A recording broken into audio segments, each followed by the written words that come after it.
No? Okay. Yes. Good morning. We have mics. It's great.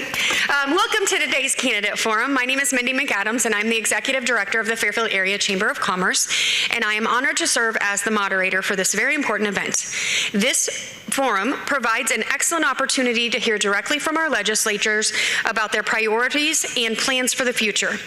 First, we'd like to express our gratitude to our many fine sponsors, including John Morrissey Law, who is the reason that we have donut holes this morning. Last night, he said, I need donut holes in the morning, so we have donut holes. The Fairfield Arts and Convention Center, Sierra Club, and Jefferson County Farmers and Neighbors for their support in making this event free and open to the public. Their commitment to fostering civic engagement is greatly appreciated. We'd also like to express our appreciation to Jason Strong and the Fairfield Media Center for always being there to live stream. We're going to begin this morning with a legislative update from our three legislators, Senator Adrian Dickey, Representative Jeff Shipley, and Helena Hayes. We are grateful to them for making time this morning. Now, following the legislative updates, we are going to open the floor for questions and answers. If you'd like to ask a question, please head to the microphone, which is being held by our board president, Johnny Parker. To ensure fairness and efficiency, we ask you to follow the following guidelines. 1, please ask only one question and keep it brief. As we continually say, save the story, ask the question. Remember to ask your question in a positive or neutral way. No question should feel attacking. 2, no follow-up questions will be permitted. After asking your question, please return to your seat or move to the end of the line if you'd like to ask a second question. 3, keep all questions respectful and relevant to the topics being discussed. After the Q&A, there will be 30 minutes for networking. We kindly ask that you exit the building promptly at the end of the 30 minutes so the convention center staff can go on with their day. Topics for this month are agriculture, environment, and taxes. However, since we have just passed through our first funnel, if a bill is active, you can ask a question. Now, keep in mind, these legislators serve on committees. If your question is for something that is not a committee that they serve on, they may not have all of the knowledge. Now, if you have a question and they are unable to answer it or don't have enough information, they will get back to you. I promise. They are very good at that. So we'd like to thank them for joining us, and we are going to get started with Representative Hayes. Ladies first. Good morning. Do I sound okay? Yes. All right, very good. Good morning and welcome. Thank you so much, everyone, for coming to such an early morning forum. I appreciate that. So again, I'm Representative Helena Hayes. I don't represent Fairfield itself. As you probably, I think most of you know, I recognize a lot of familiar faces in here today, but I do have the northern parts of Jefferson County, so the rural areas. And this is my third year. What I have been busy doing at the Capitol is serving on specific committees, including education, workforce and development, Veterans Affairs, which has been quite a pleasure, and also international relations. And we've moved a lot of bills through. As usual, education in the House moves the second most number of bills in a session behind judiciary, and rightly so, since it's also the largest budget that the state does also. So we are in between our first funnel and our second funnel, meaning that legislation that has passed committee in one chamber is being moved over to the other chamber to get past committee in that next chamber in order to be alive and to continue moving forward in the legislative process. And we've done a lot of things already this year. I welcome your comments, and I appreciate you being here. Who wants to go next?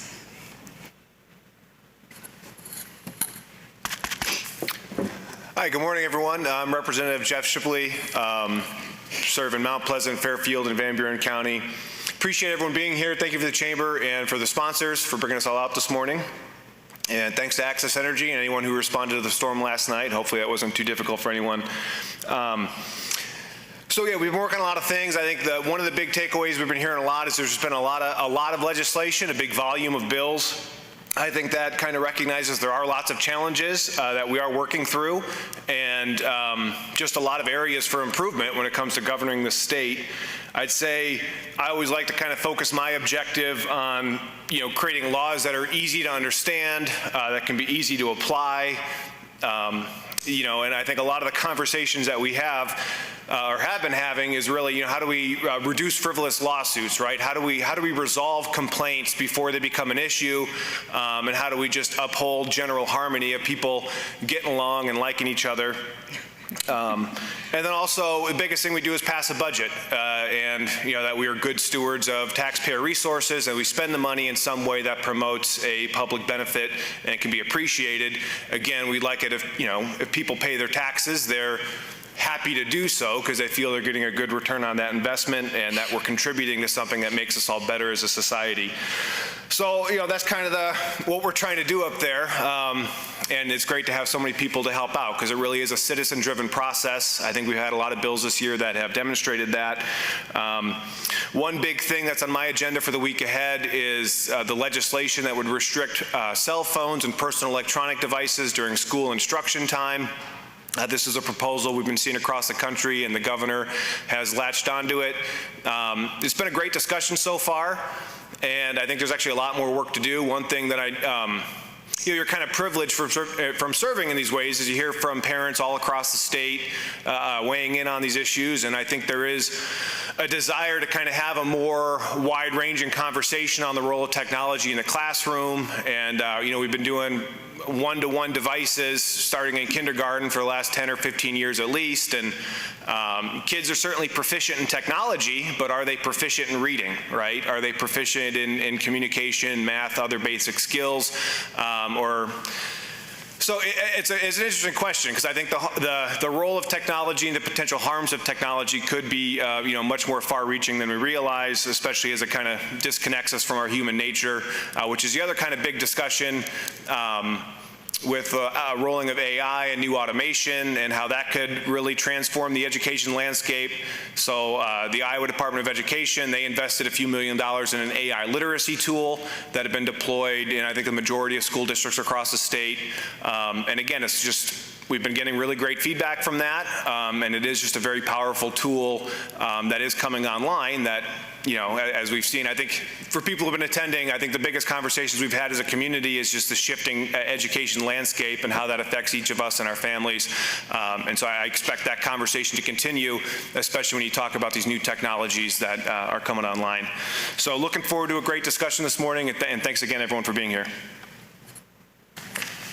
Good morning. My name's Adrian Dickey. I'm your state senator. I serve Van Buren, Jefferson, Keokuk, most of Henry, and most of Mahaska counties.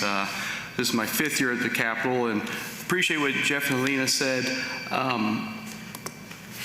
We're at the point in session where we talk about the funnels. There's a first funnel, second funnel. We're in between those two right now. The whole process is meant to, you take this mass amount of legislation and you try to take it down to this before session's done, and these funnels and deadlines help do that. We're to the point now where we're starting to debate some. One thing it's a little unique in that is I don't think there's any bills, or if there are, there's very, very, very few bills that have been debated in the House and the Senate both so far. So there's going to be legislation that you may have questions on that's been debated in the House, but I may not have even looked at it yet because it hasn't made it through or hasn't made its way to the Senate and vice versa. So, and then also there are often questions you'll ask about certain topics. For example, at this point in session, education and agriculture, which were two of our main topics for tonight, or this morning, excuse me. I don't serve on either of those committees in the Senate, so until those bills make it through those committees in the Senate or from the House and come over, for the most part, I don't even see them. I mean, I can, and if it's a major issue, I might look at it ahead of time, but you usually don't look at stuff until, it's, when you need to vote on it and really get fully educated on it. So apologize, and I think I speak for both of them as well, that there's questions you may ask today that we may not answer, and it's just because of the process that where you're not on those committees or haven't seen it yet. So thank you very much.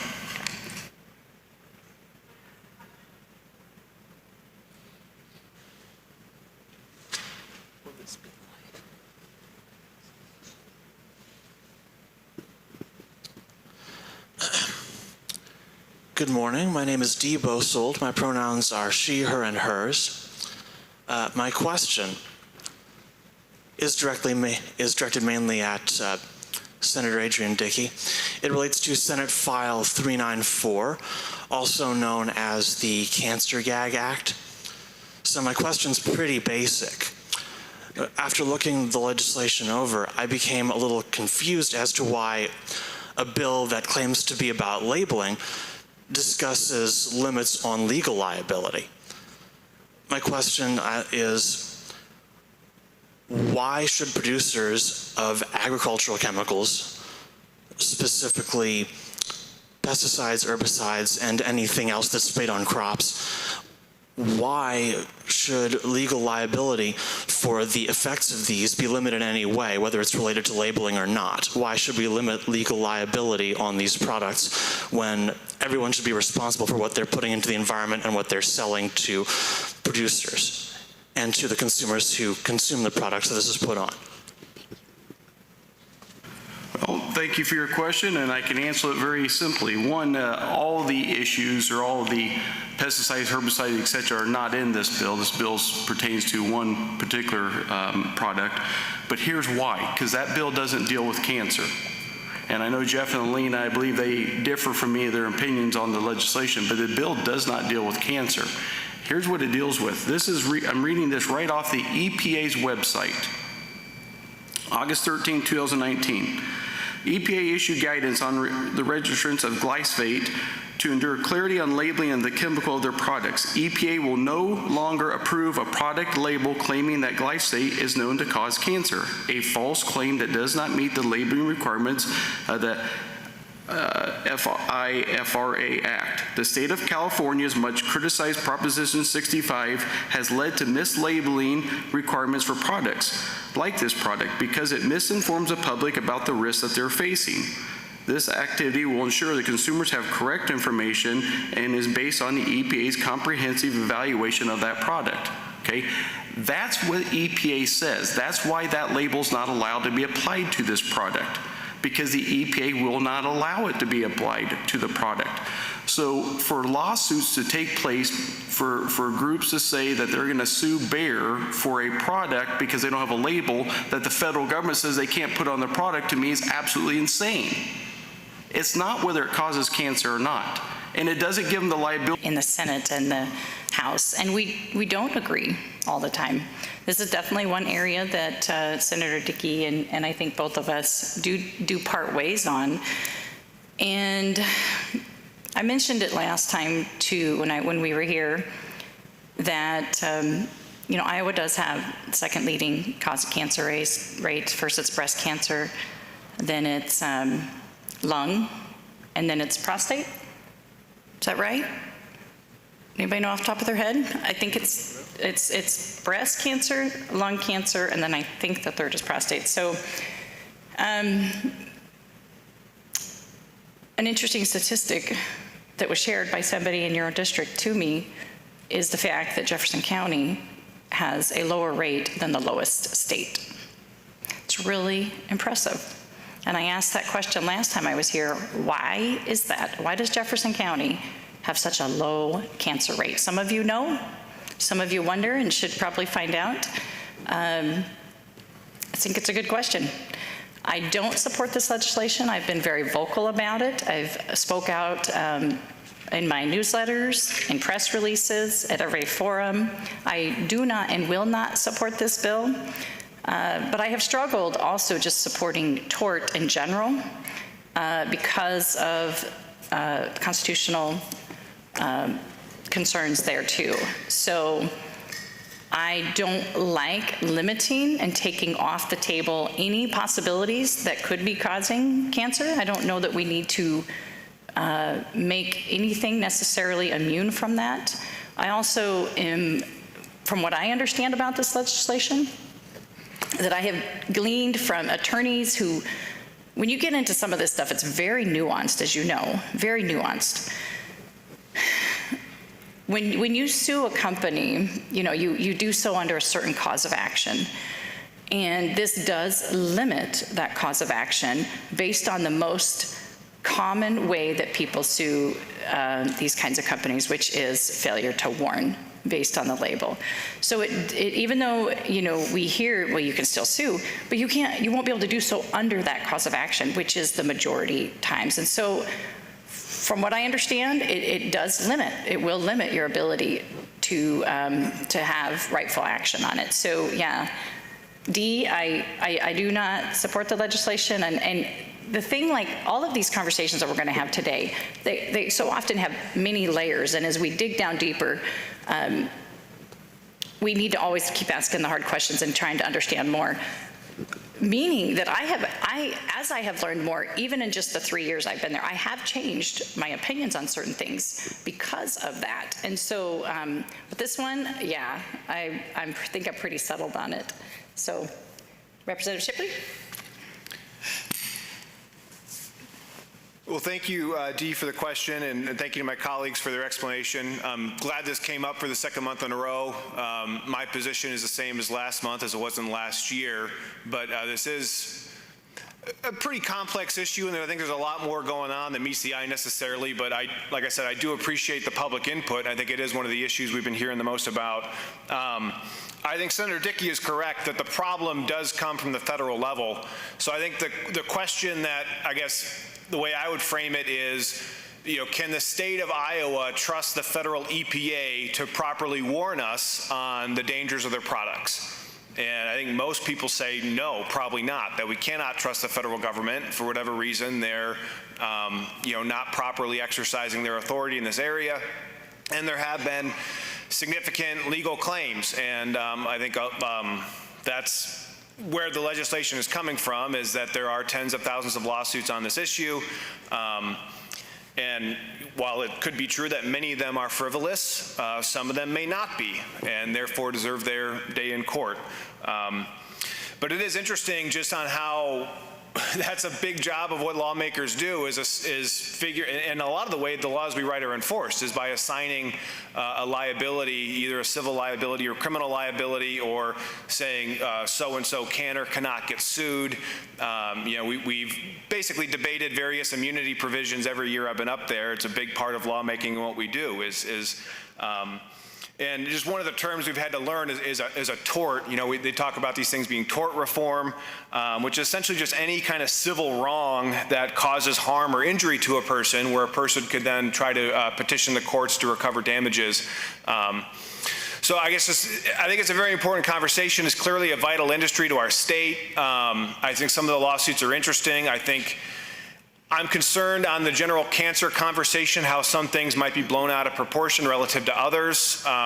So typically most people are not going to have the level of pesticide exposure as the landmark case of the landscaper who resulted in that $200 million verdict or whatever it is. Just most people are not directly working with pesticides and having them make direct contact on their skin every day.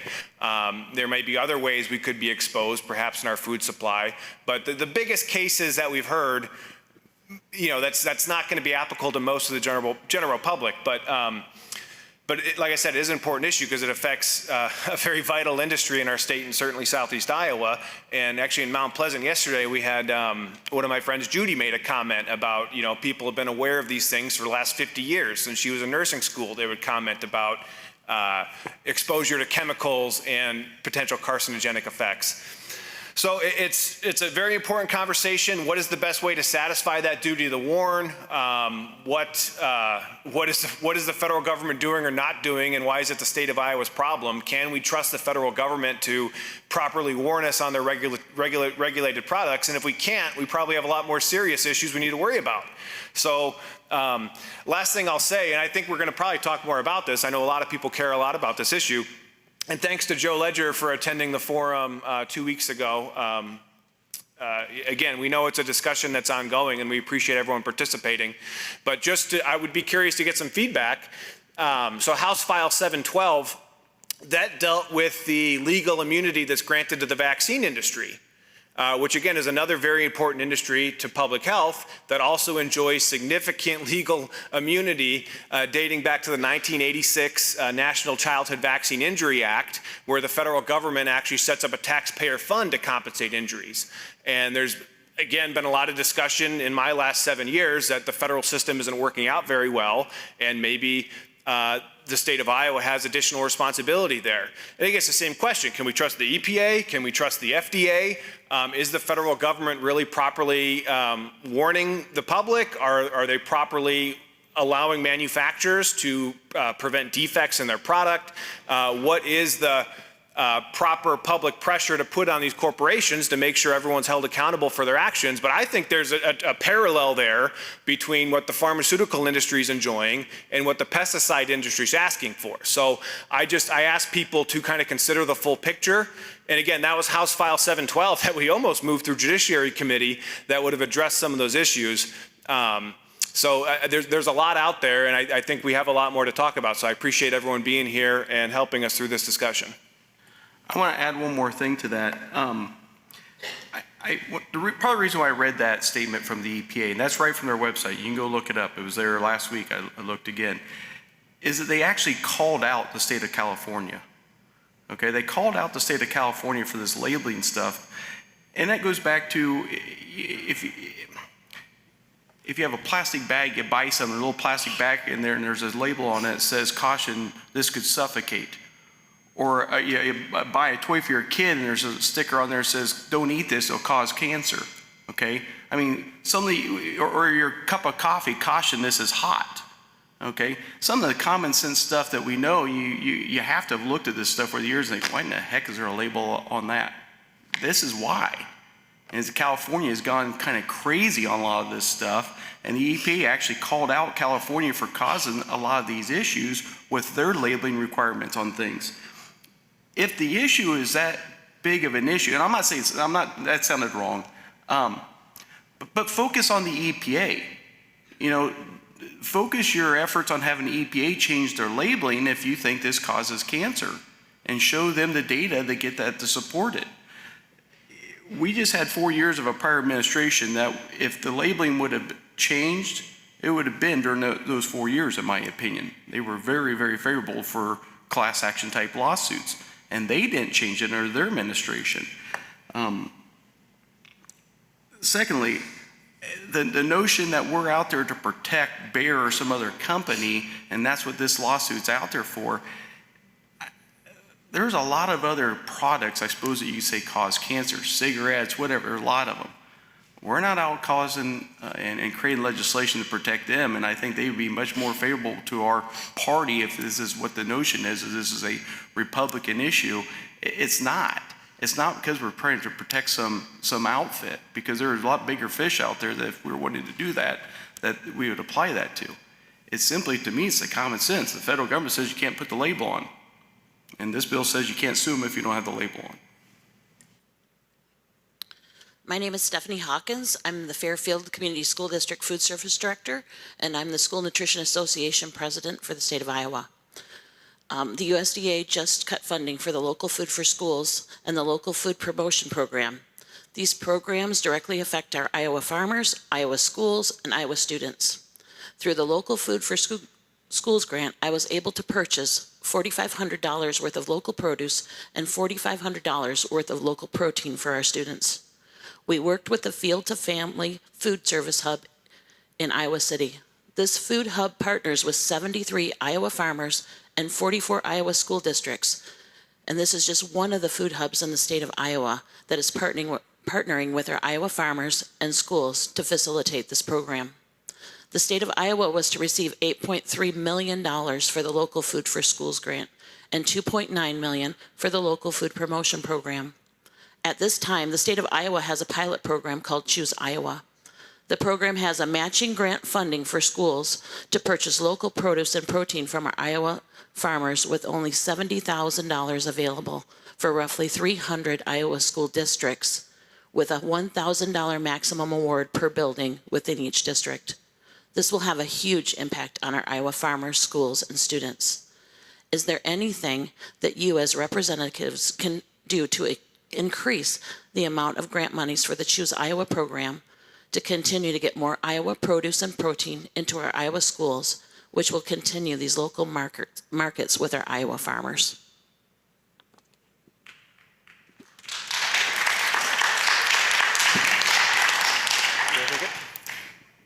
I'll go ahead. I think this sounds like something you guys support and are concerned with. Thank you.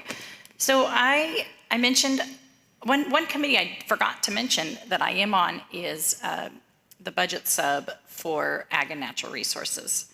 And Iowa State came and Department of, IDLES and various state departments come and meet with us during session and present their budgets, present what they're doing, give a program analysis and report.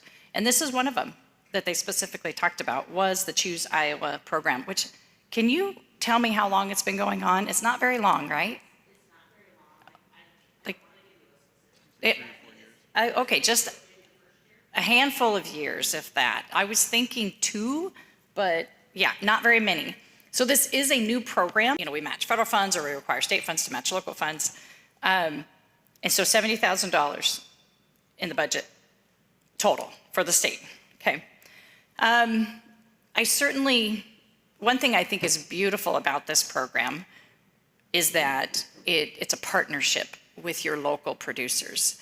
The benefits aren't just going to healthier food for your students, you're supporting your very own families that are going to that school.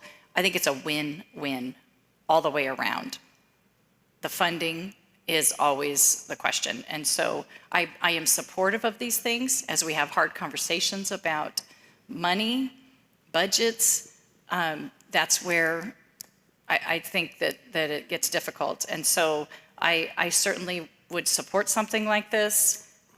We just need to ask the questions about the money. And so thank you. We had a conversation before this that she really helped me just understand some of the specifics.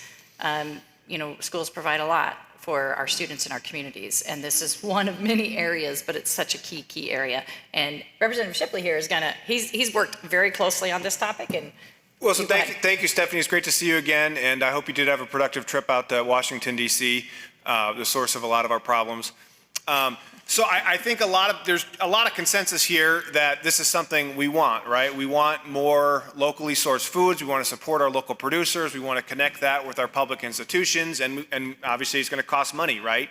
So the good news is that this is not an insurmountable amount of funds. I'm sure if we wanted to pass the hat in this room, we could probably come up with $9,000 to help cover what the federal government just cut off. I don't know if this particular funding is related to the whole farm bill fiasco that they haven't passed, but I know there's a lot of things at the USDA that are kind of been put on pause. Again, there's a shifting federal landscape, and I think this is my kind of biggest problem is do we really need the federal government's help to eat our local foods and serve them in schools, or is this something we as a community can figure out ourselves? Again, we were just talking about how we don't even trust the federal government to properly warn us about their chemicals, yet we're going to beg them hat in hand to finance, our local foods. So with the shifting federal landscape and with the support that we have in the state of Iowa, I think Secretary Nag has expressed his support. Obviously, it's a lot easier to do than expressing your support with a particular dollar amount attached, but I think this is a direction, we definitely want to keep moving this direction. I think we certainly appreciate your work in particular on spearheading a lot of these efforts and setting a good example for the rest of the state on how we can build this out and really work together to make it more of a reality. But as you've acknowledged before, this is just kind of drops in a very large bucket that we need to figure out how to fill up. So I think this could be a good opportunity for us to look at what local control or self-government really looks like. And as a community, whether it's at a school board, to say, hey, we want to continue appropriating these funds earmarked for this expenditure, or again, if we want to rally community support behind this topic, like I said, I'd be happy to write the first check to support that, out of, not from government funds, but of just my personal belief in putting my money where our mouth is on this. So I'll come by, I'll be by with the next few weeks at the administration building. We'll get that figured out. As long as, being a politician, I just ask maybe we take a photo to commemorate the occasion. So we just, prove it to everyone. But no, like I said, you've been a great advocate. This is certainly a direction we want to go. The question is, who's going to pay for it? Are we going to pay for it ourselves, or And again, I think this is the bigger thing. We're realizing the federal government is functionally bankrupt. We do have tremendous interest on the debt, and I think there is going to be a financial reset of some sort coming soon. So I think the more we can look at ourselves to fund solutions to our own problems, I think the better off we're going to be in the short and the long term. I agree with what they said, and just allow more questions to be asked. I won't expand any further, but thank you. Thank you, Adrian. Hi, my name is Margaret Dwyer. I'm the co-chairman of the local Sierra Club, and I have a two-part question. Part one is, will each of you agree to support full funding of the REAP program if that comes before you? And the second part of the question is, if your answer is no, and it's because of funding challenges, please explain to me how it seems that the state is moving the direction of lower or no income tax. And if funding is an issue, why is that happening? Thank you. Please hold your applause so that we can get through some questions. Go ahead.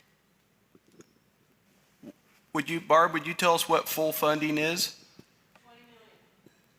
What's it been? Less than that every year. It's supposed to be 20 million. It's been like 5 to 10, I think. Not possible.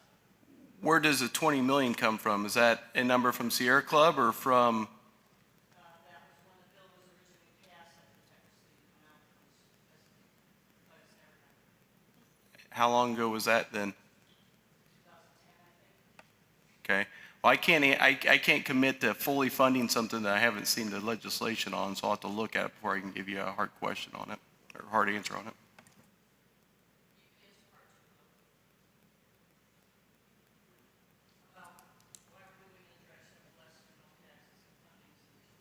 Because that's what most of Iowans are wanting, is lower income taxes.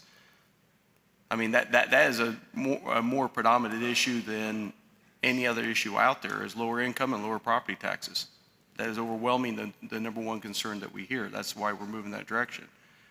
One thing I'll add is, everybody's saving from lower income and will be saving from lower property taxes. I guess if you're a property owner, you'll be saving from it. If this is such an issue, you can take those tax returns that you're saving and donate that to the REAP program. I mean, if you think it's not fully funded. I don't know, I'll have to read the program, but you asked a question on why are we aiming in that direction, is because that's what more Iowans are wanting, is lower income and property taxes. Thank you, Mark. Helena? Okay, so the second question, let me make sure I understand it, is about, just help me understand the second question. Why we're moving towards no tax if funding is a problem. Why are we lowering taxes if funding is a problem? Okay, so lowering taxes. Yeah, so REAP, the Resource Enhancement and Protection Program, provides funding for natural and cultural grants to local counties and cities all over the state. Again, I think your question about what does fully funded mean is probably a pretty legitimate question. We all know that budgets have a finite number. They just do. And if these are government funds, these come from you guys. They come off your backs. And so how do we balance all these funds? And that is obviously the question that we ask a lot, because that's what we do as the state budget, and that's the biggest decisions we make. Personally, I'm sympathetic to it, Margaret, because my past is in environmental science and biology. So I've been a park ranger, I've been a naturalist. My boss at Mahaska County Conservation Board, he absolutely loved REAP and this program, and he was a big supporter of it. And so I'm sympathetic to it. I'm supportive of it and our natural resources. The question is just always, it boils down to the money. And so as we continue, again, I'm on the budget sub for natural resources, and so I will get to be having those very hard questions. Mostly so far in session, we've just been receiving information from the various departments and receiving their requests saying, how much more they need or how much more they want. Of course, they never ask for less money. They always ask for more. That's part of the negotiation, right? So I just want to assure you, I am sympathetic to it. Taxes, yeah, they come from you folks. Property taxes have been an issue because it's one thing you never do get out of. Even when you own your home, you will always have to pay that property tax. Income taxes we've worked on for a couple of years now, 3.8%. It's what it's at now. The governor does want to go to 0%. I believe that's still in the conversation. Yeah, that's always the question, ma'am. Where do we get the money? How do we spend the money? So it's an ongoing. So that's kind of where I stand at this moment. Thank you for asking it. In general, I mean, I'll just say yes, Mark. I appreciate where you're coming from. I get along pretty well with the Iowa National Heritage Foundation. I know they've done good things in this area. I was trying to look at the link on the DNR website on REAP projects. Looks like that link's broken, so I'll have to follow up with the department on seeing exactly where our investment's been going. But I think my expectation is that for our outdoor recreation, that our waters would be swimmable all year, or during the summer, and whatever it takes to make sure that we're preserving our environment. Yeah, I'm sure that's a good investment. So I'll say yes to 20 million.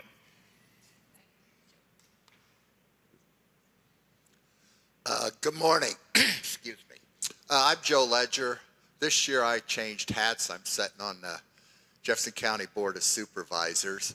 And we were having a rough time with our budget because of all of this. Everybody wants lower income taxes, but we're having to start cut some services too. And I think one place where you can come up with a little bit is in this forest reserve.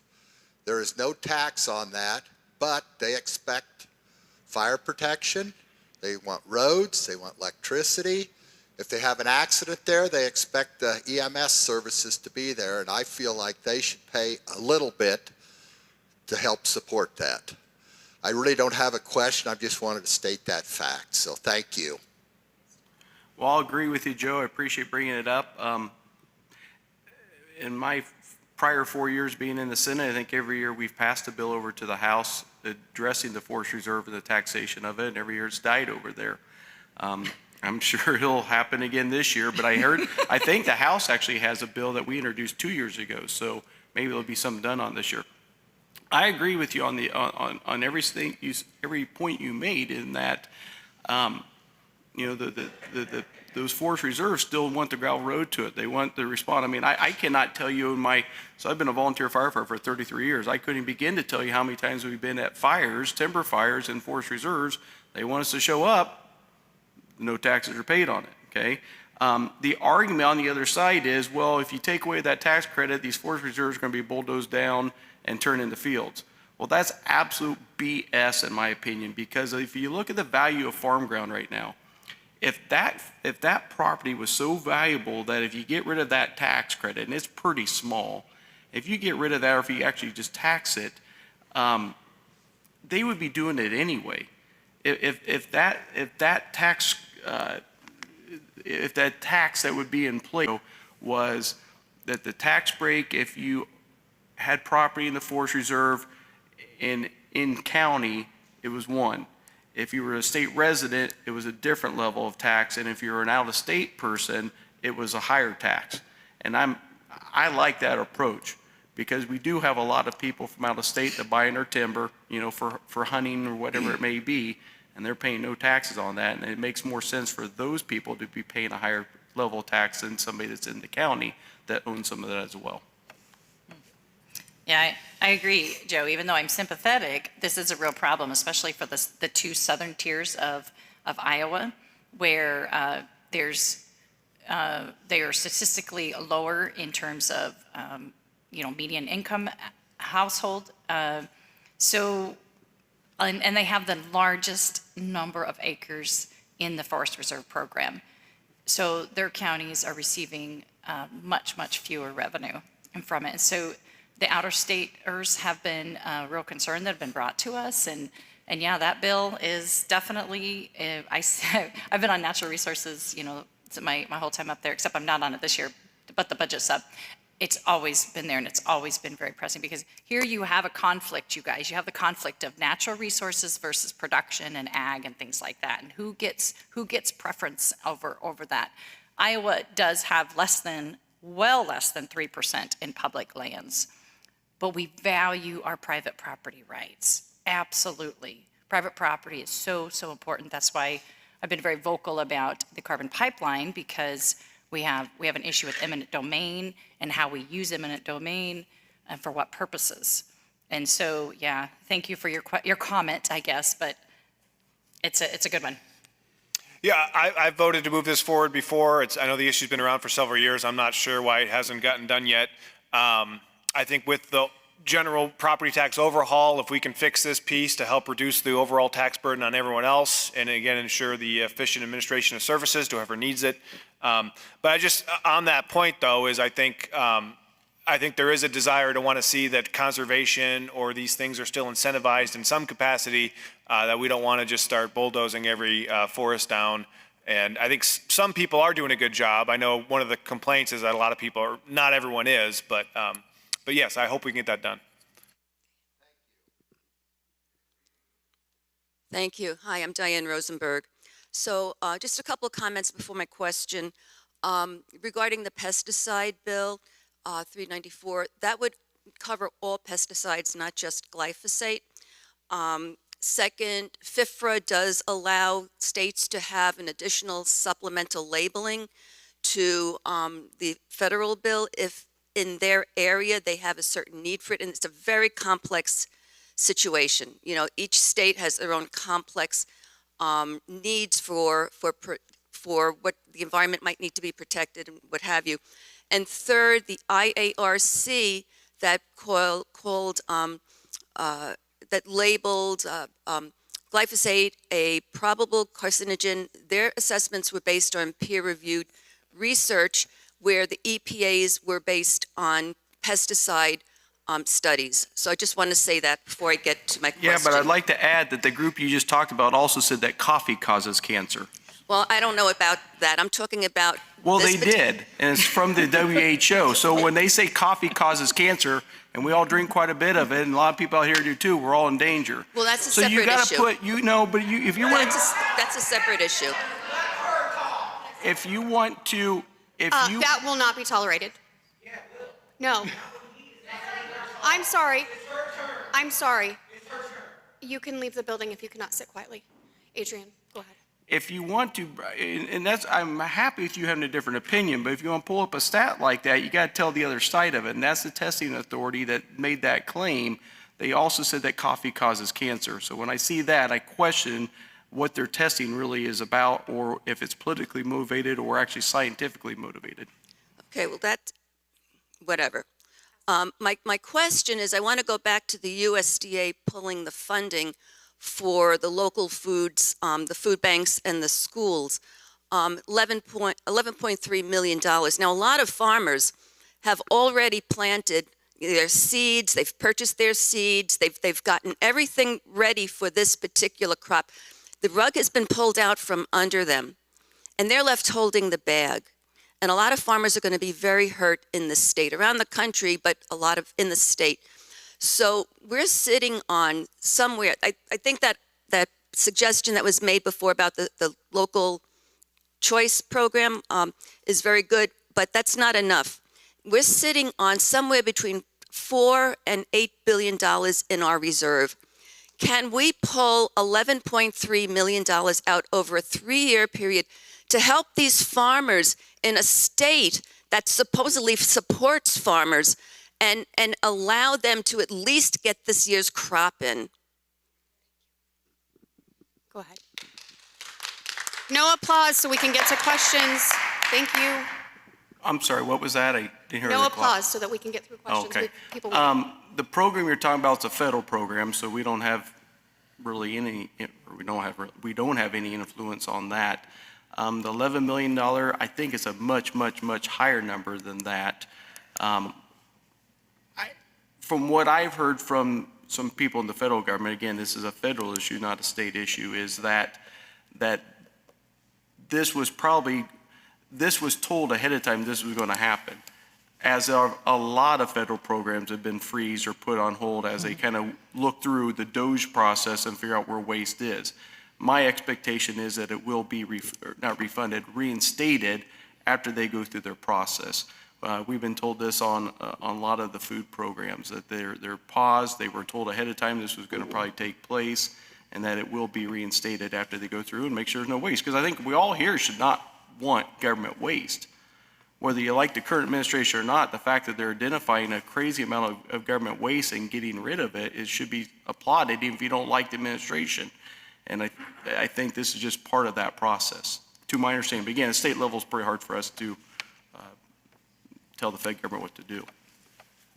On the first point, Diane, you mentioned FIFRA and the state being able to impose additional labeling.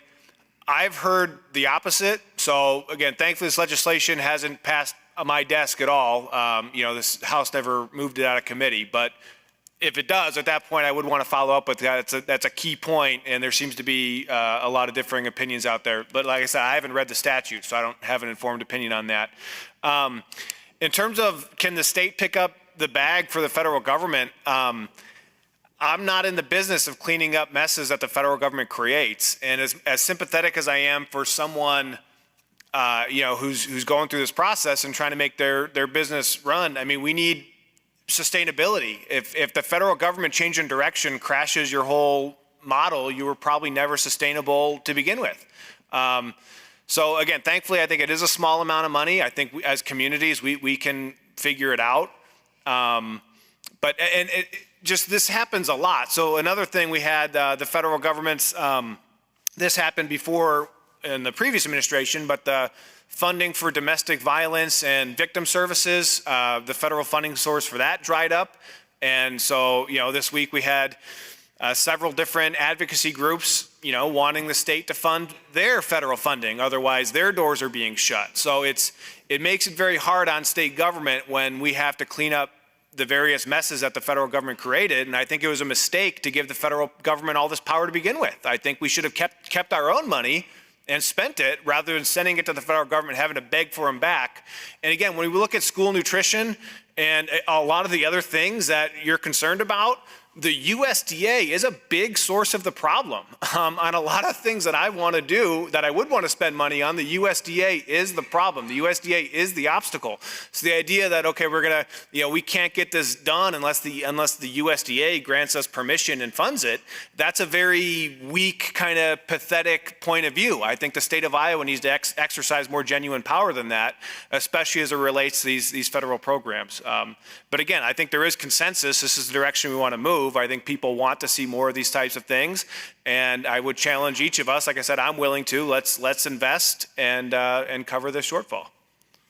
Can I just add real quick before our next question? So one of the groups that have approached us also for the reserve funds is immigration groups like LSI.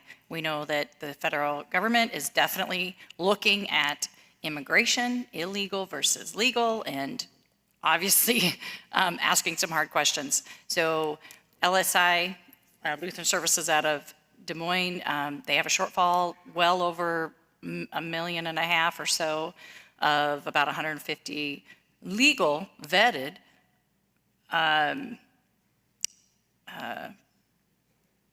refugees, specifically refugees, individuals who have been sitting in camps, for 7 years or more. And which of course I'm sympathetic to. I'm a second generation immigrant here. My mother was an orphan, came from Germany. Well, she's Polish, but her parents were in work camps when were taken from Poland in 1939 when Germany invaded. And they died shortly after the war, left 4 orphans, and she was adopted by Catholic Charities, and here I am. And so we have such complex issues with this that, again, we have federal funding coming in, doing all the work, and then they've had to re-examine things, and here we are left with the state being asked to pick up those. And it's other things too. We've had education approach us and ask for some of those funds also.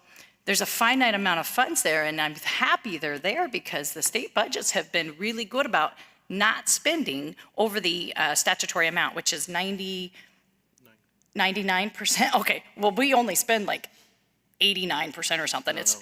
It's a low percentage. That's like you guys only ever spending, 89% of your budget at home, and then you always save the rest of it for the rainy day and for the issues that are going to come up. So obviously the state's very careful about how they're going to decide to do that, and they're going into buckets that are earmarked already.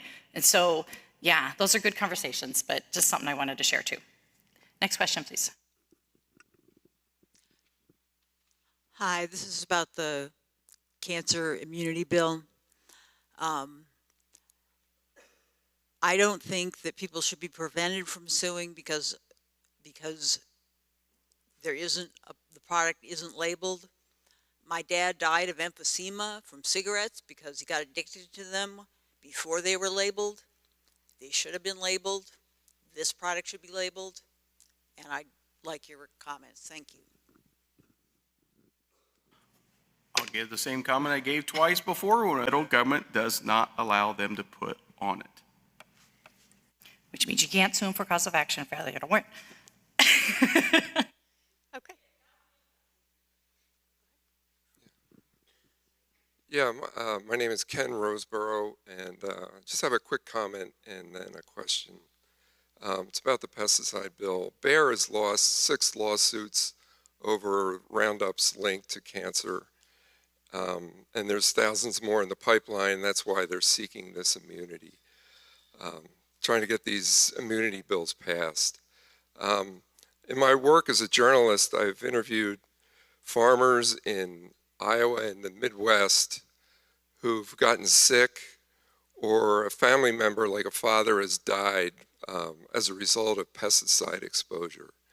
So according to what you said, Senator Dickey, this bill would not preclude them from seeking recourse to address the damages from their products. Right now there's a class action lawsuit by farmers who've gotten Parkinson's disease from using paraquat herbicide. So this bill would not stop these farmers from seeking recourse for the damages caused by herbicides like glyphosate and paraquat. Ken, do you know if any of those lawsuits are based in Iowa? Yeah, there are some farmers in Iowa, yeah, who are a part of that lawsuit.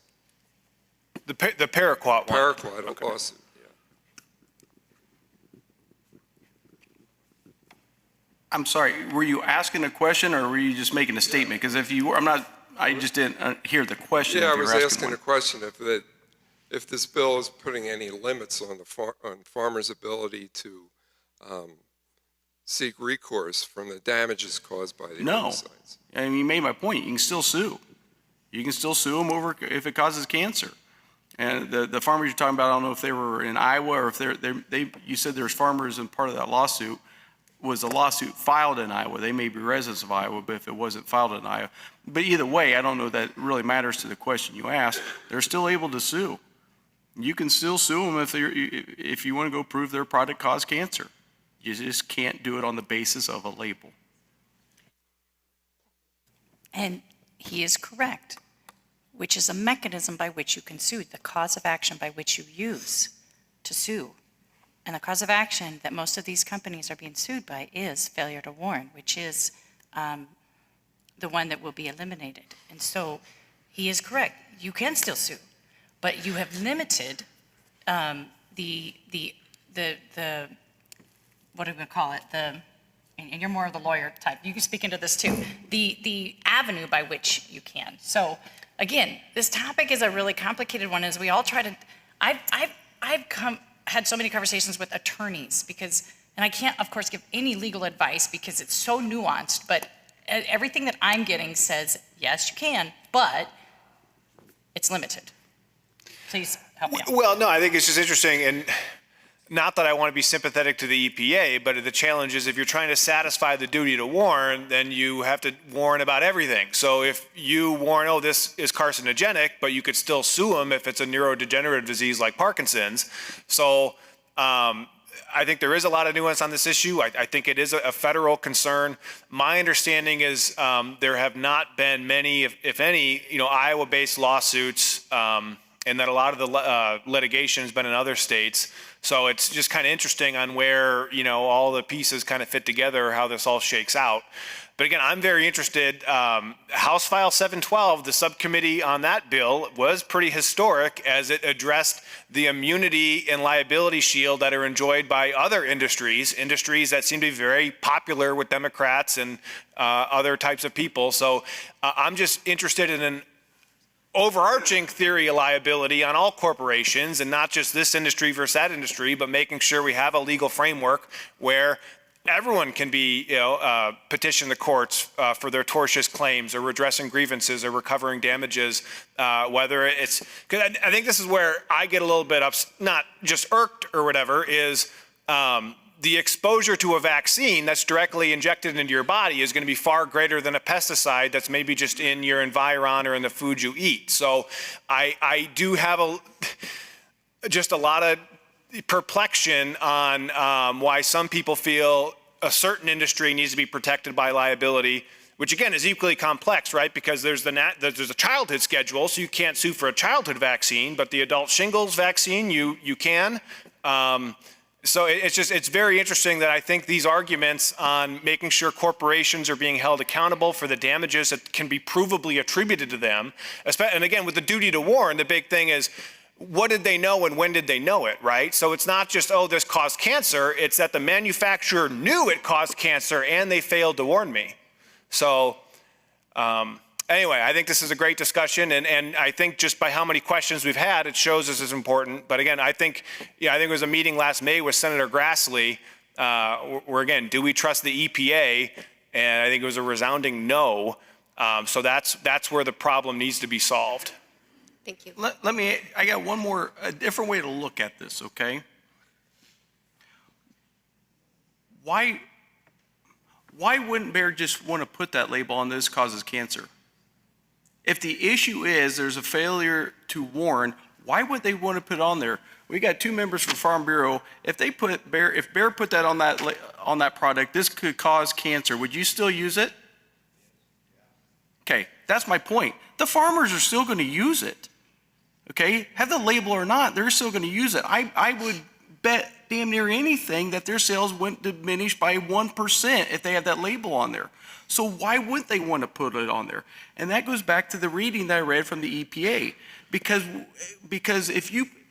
let's just put everything in the world causes cancer. So every manufacturer, whether it's a can of pop, this chemical, or an oven you put in your kitchen, let's just put on everything we buy causes cancer.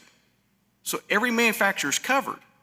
What does that do? It dilutes the ability for you to read that and think, oh crap, this causes cancer.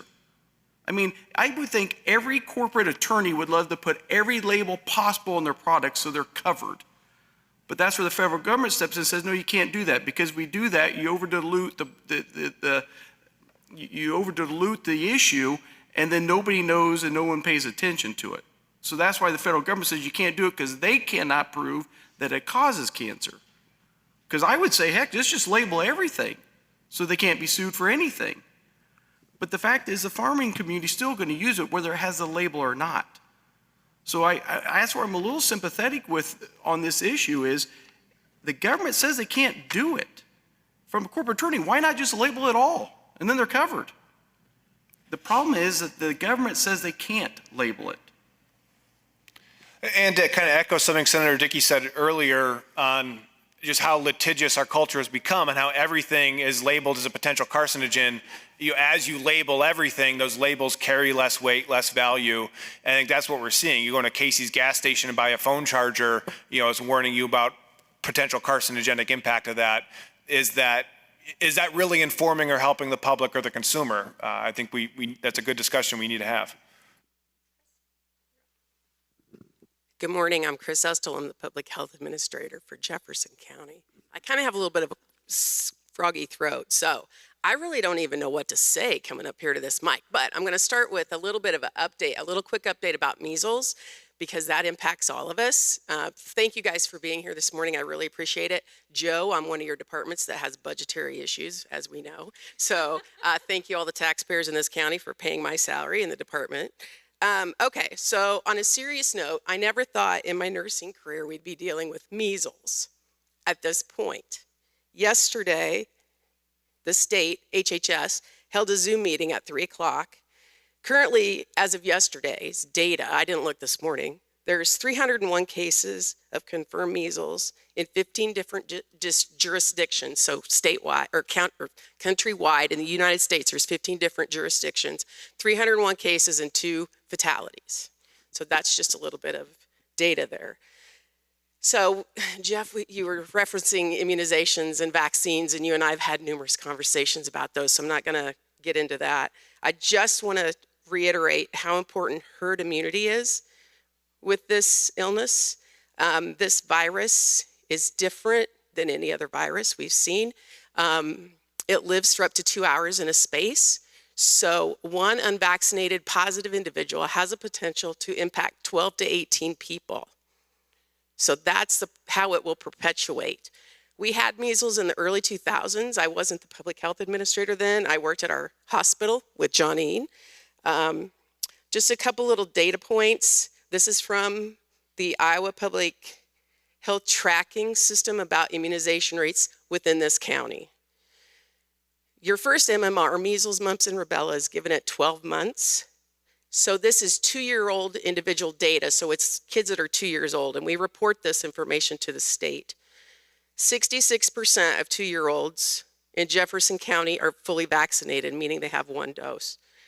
86.5% of kindergartners are considered vaccinated, meaning they have had 2 doses. You get 1 at 12 months and 1 after the age of 4 years. So this is unsettling. The K through 12 demographics, there's only 83.3% of those individuals in school that are fully vaccinated. Again, we need 95% of the population to have herd immunity. So and one more comment, the vaccine became available in 1963. I didn't have measles. I've never seen a case of measles, and I don't want to, but I'm thinking we probably will. So my question to you 3 is, what is your expectation for healthcare providers in a potential measles pandemic? Because it will happen. Thank you.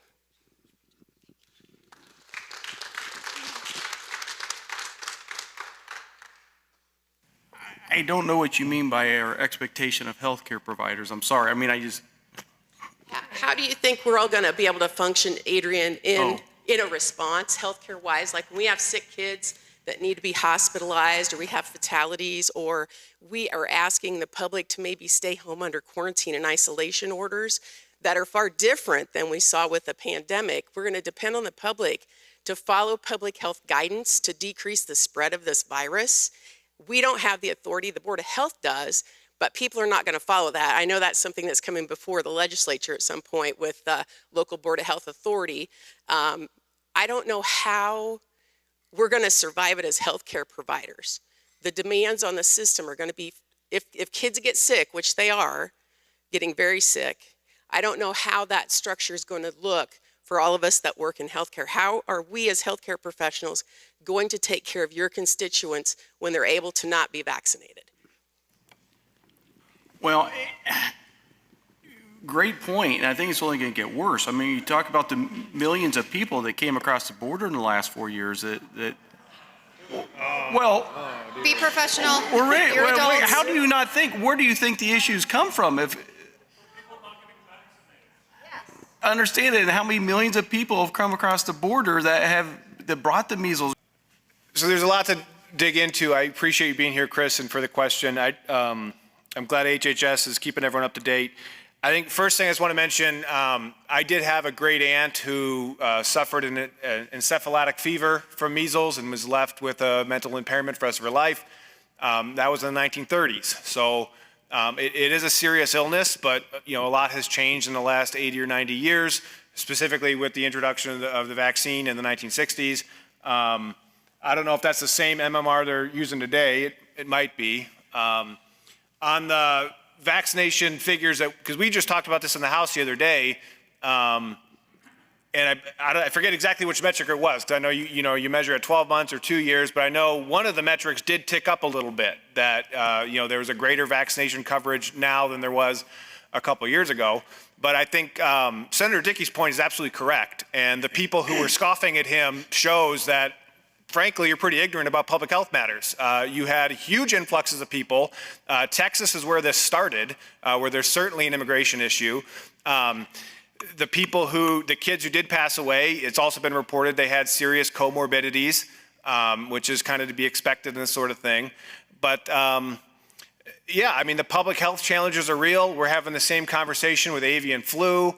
And, if we want to start vaccinating chickens, how is that going to affect international trade and all these things? I mean, these are very kind of complex questions on the human immune system. I think it's incumbent on each and every individual to be as healthy as they can be, that we don't have public health without robust personal health responsibility, and that there are things that each of us can do every day to improve our health, and it's incumbent on us to do those things. But I mean, the big question about an actual pandemic is if there's a vaccine on the market that works, then hopefully that'd be the end of it, and we wouldn't have to go much further. So I know, at least from numbers wise, we're still a little bit off from where we were in 2019, the last time there's kind of a big outbreak of measles. I know at that time, I think it did affect the state of Iowa. So it's something to keep an eye on, and I think just, make sure we say our prayers.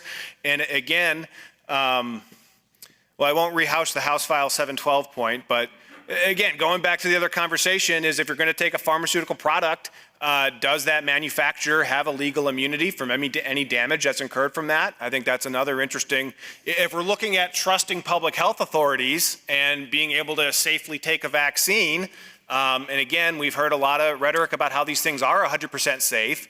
If they are 100% safe, then there probably is not a need for that legal immunity. So, great point, and our prayers are with all our public health officials, and I hope each of us can fulfill our responsibility to be healthy human beings. I just want to add real quick that I think Senator Dickey does have a very good point.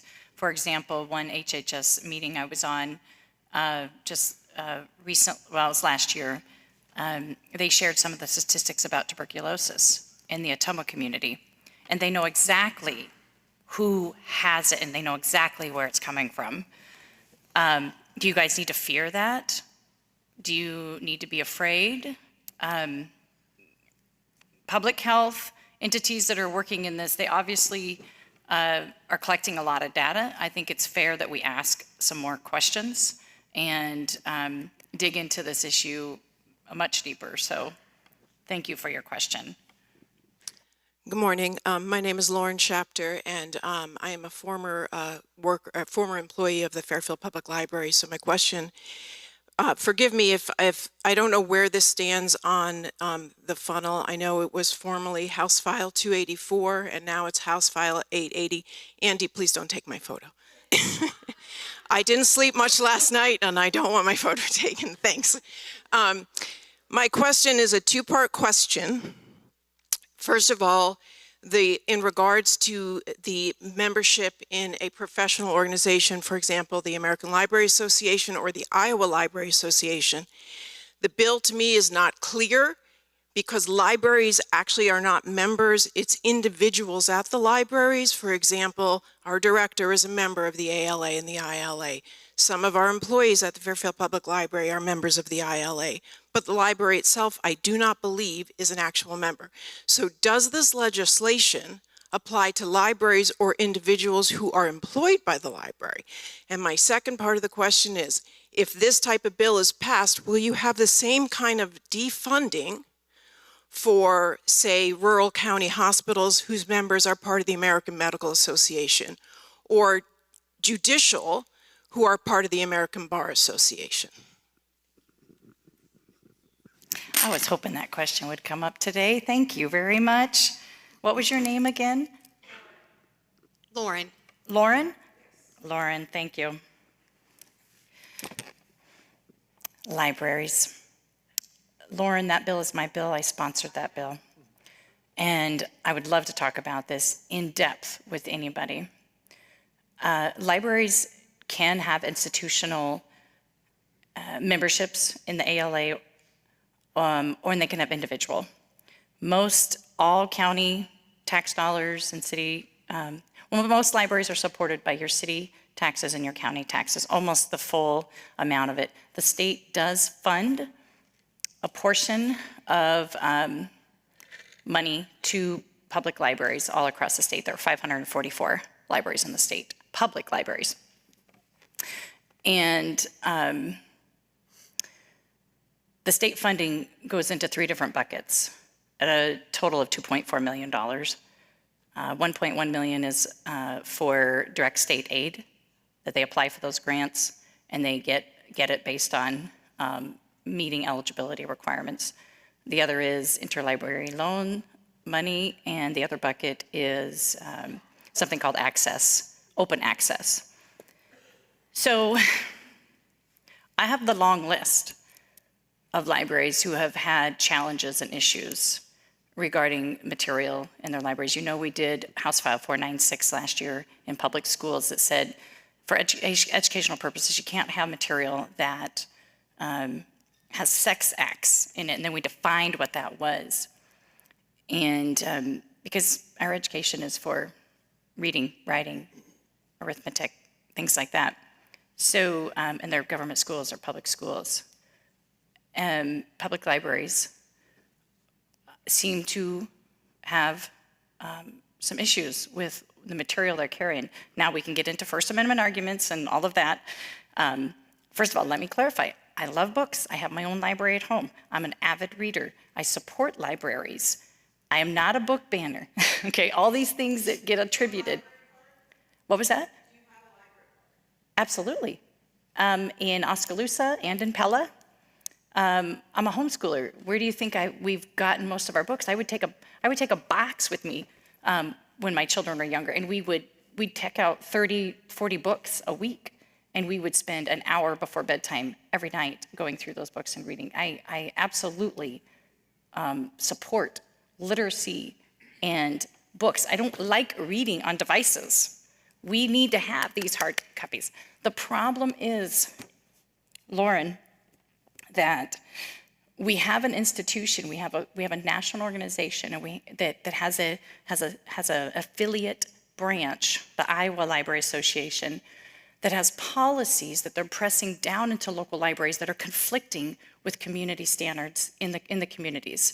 And like I said, I have the list of those communities across the state for the last several years that have pushed back on that. The policies include things like the fact that the ALA states they oppose any restrictions based on the age of library users, okay? Any restrictions. That means they support any book for any age at any time. We all know, I look across here, you guys are parents, you're grandparents, you know that there are age-appropriate things that you give children, okay? And I know I know where you're gonna go with this. She's just chomping at the bit. Right to read, Library Bill of Rights, First Amendment, I know it.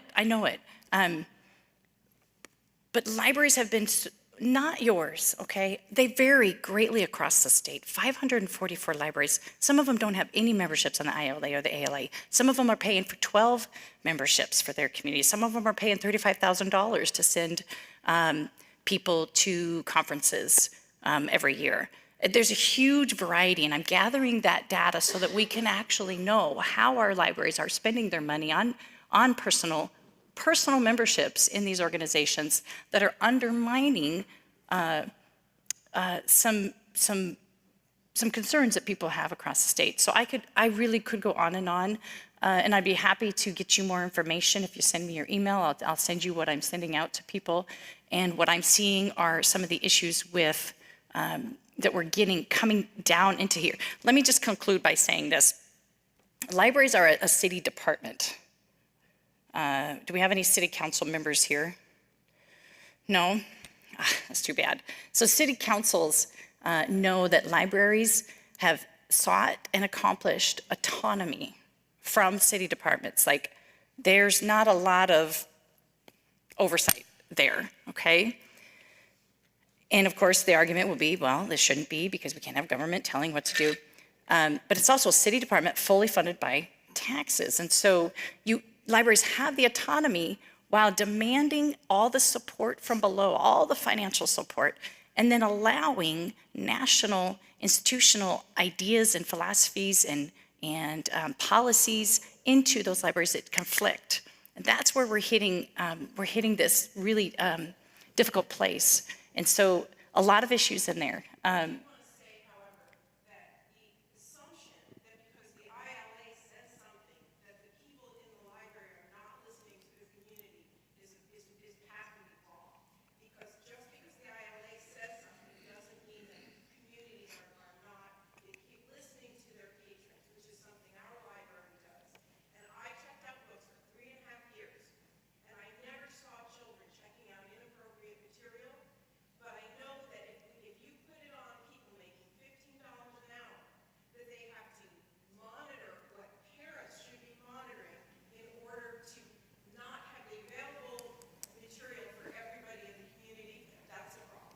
Thank you, Lauren. Yeah. What did I want to address about that? You covered lots of different things there in a very short amount of time. I know you're chomping at the bit. Go ahead. Well, does the bill apply to individuals or just the libraries?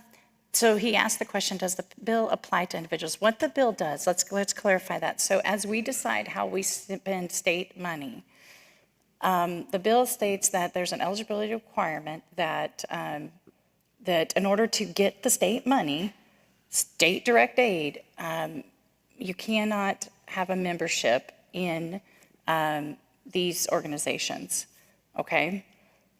Doesn't mean you can't be a member, you just don't get the state money.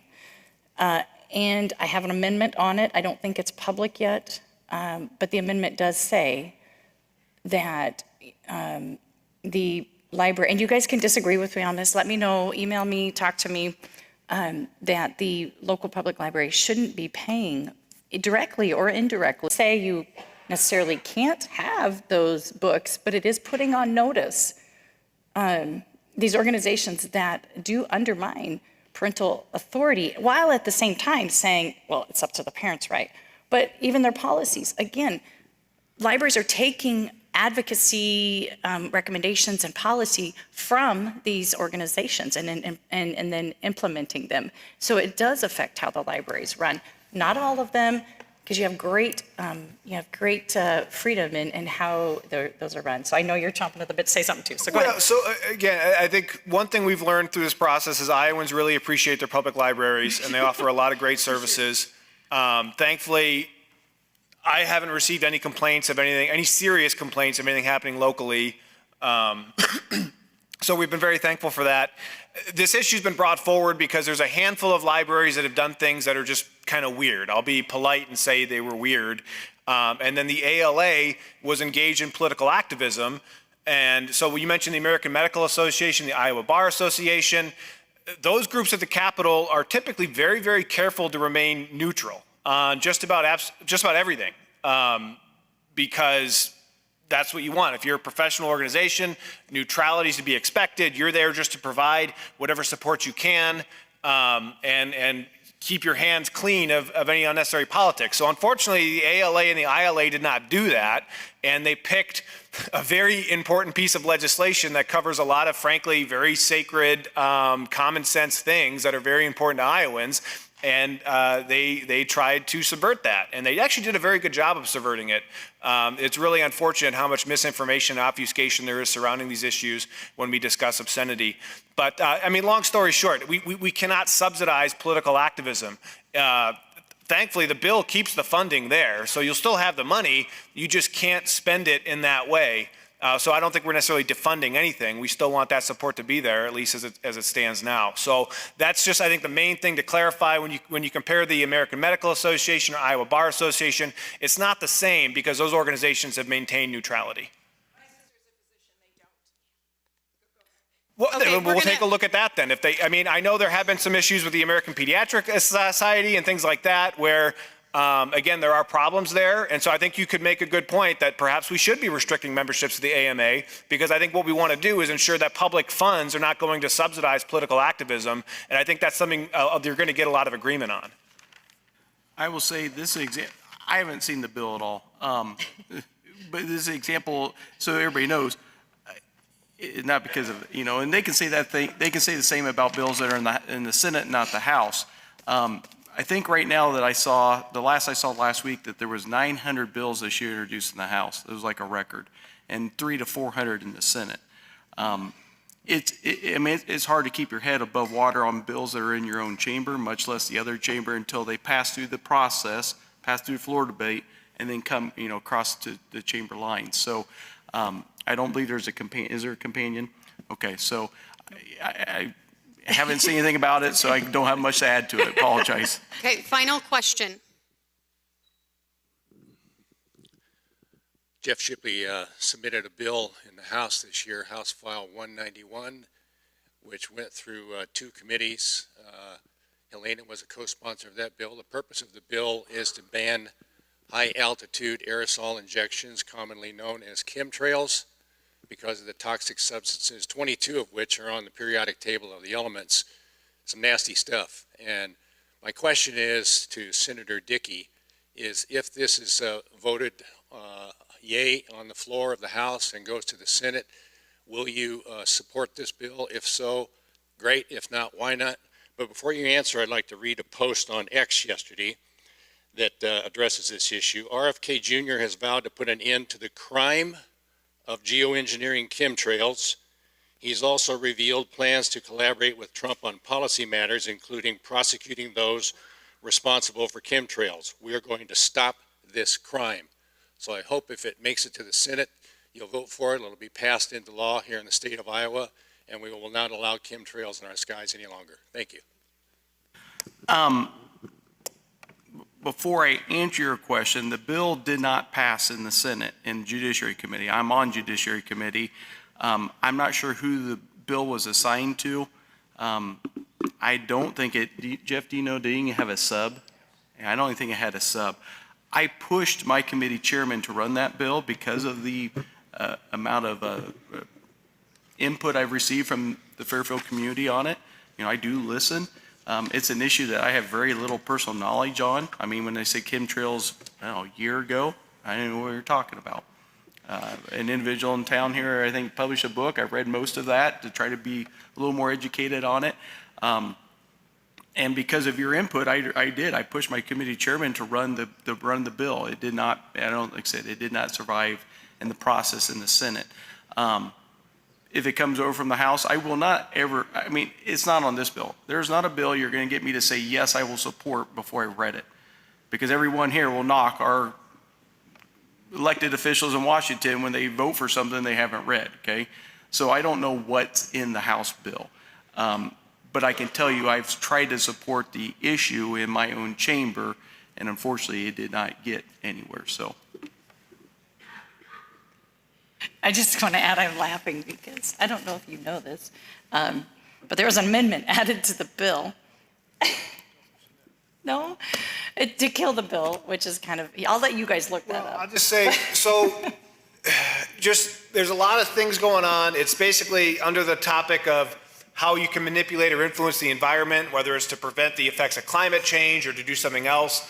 There's a long history of this going back to the 1970s. That's when a lot of Western states started making legislation on this. So we've been taking a look at what statutes in Wyoming, Idaho, California, Oregon, Nevada, a lot of states are looking into these things. More on the cloud seeding, which is where they think they can get more juice out of rain clouds and try to induce a rain, which again, when you get west of the Rockies, there's a long legal litigious history on water rights over there. And what could happen if one state tries to suck up more rain? Does that prevent another state from getting moisture? So the federal government has done, we're still on a fact-finding mission, but there are some observable phenomenon that leaves the public very complex where it'd be good to get some official explanations on. But so anyway, I appreciate Bob for coming here and the question and the work that the Environmental Protection Committee was able to do on this. And it's a lot of legislatures across the country are looking at this. Even the European Commission mentioned something about it in a report last year. So it's an interesting topic. and we still have a lot more work to do, but we certainly appreciate the citizens who point us in the right direction.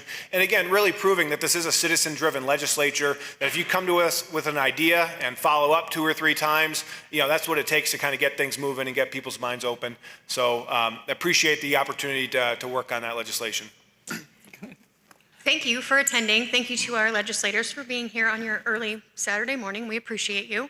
We once again want to thank all of our sponsors for making the last 2 legislative forums free and open to the public: the Fairfield Arts and Convention Center, Morrissey Law, Sierra Club, and Jefferson County Farmers and Neighbors. Again, shout out to Jason for always being here bright and early to live stream and setting up the day before and all the other things that he does to make it happen. To those of you in attendance, I apologize if we ran out of time to ask your questions. Keep in mind when we do this again next year, save your story, just ask the question in a nice way. The annual awards banquet is right around the corner. If you've not already reserved your seat, half table or full table, you'll want to do that before we sell out. The theme this year is Kentucky Derby, big hats, flowery dresses. The Blast Off Golf Tournament is set for June 6th. Get your team signed up before we fill up for that as well. And the night before the golf tournament, we're inviting golfers and citizens alike to an all-chamber business after hours. So our smaller members and our at-home businesses can get a table and you can come learn about all the amazing small businesses in Fairfield with free drinks and appetizers. So also, don't forget to subscribe to the e-newsletter. Go to fairfieldiowa.com, scroll down halfway, and click subscribe. You'll get 2 emails a week about all the things happening in Fairfield, and you won't miss any fun things like this. So have a great rest of your day. Remember, there are 30 minutes for networkings, and then I will shoo you out the door. That's just what we do. Thank you for being here. Have a great day, and have a great weekend.